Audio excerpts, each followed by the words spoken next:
Welcome back. Republican leaders say they have a plan to avoid a government shutdown, but Democrats are opposed to a new spending bill, and the government funding deadline is this Friday.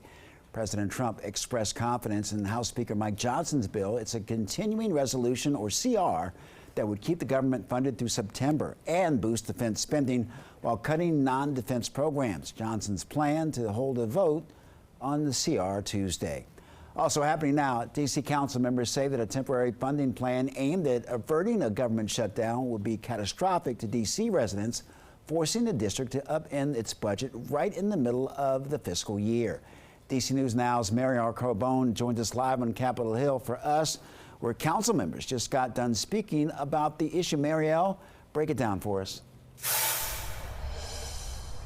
Yeah, well, Mark, the problem here is that continuing resolution, or the CR, as you mentioned, it treats D.C. like a federal agency, and it would force it to reverse back to its 2024 budget. That is despite Congress approving our 2025 budget, which we've been operating under. So when you look at the numbers, D.C. would have to cut its budget by about $1 billion over the next 6 months. Now, today, members of our council, they were on Capitol Hill advocating and urging House Speaker Mike Johnson to exempt D.C. from this provision of the CR, exactly like what Congress has done in these types of situations for the last 2 decades. They were turned away from the Speaker's office. But what is the real impact here? We could be talking about an immediate $67 million cut from MPD, nearly $400 million cut to D.C. public and charter schools. We're also told firefighters, EMTs, and other agencies, they could face layoffs and furloughs.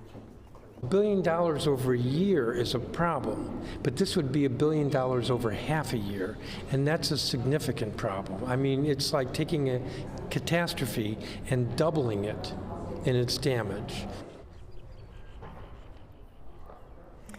Now, it is important to point out here, D.C.'s budget, it is funded by local dollars. So we're talking about income tax, property tax, not federal dollars. So this change in the continuing resolution, it really has no impact or any savings on the federal budget at all. Now, we do know that Congresswoman Eleanor Holmes Norton, she proposed an amendment last night to the CR that would exempt D.C. From having to change back its budget. That is being discussed as we speak during the House Rules Committee, so we're waiting to hear more out of that. But we do know the mayor saying that she and other city officials, they've been talking to the White House and other Congress members about the impacts this will have here locally. That is the latest from Capitol Hill. Reporting live, I'm Mariel Carbone, DC News Now.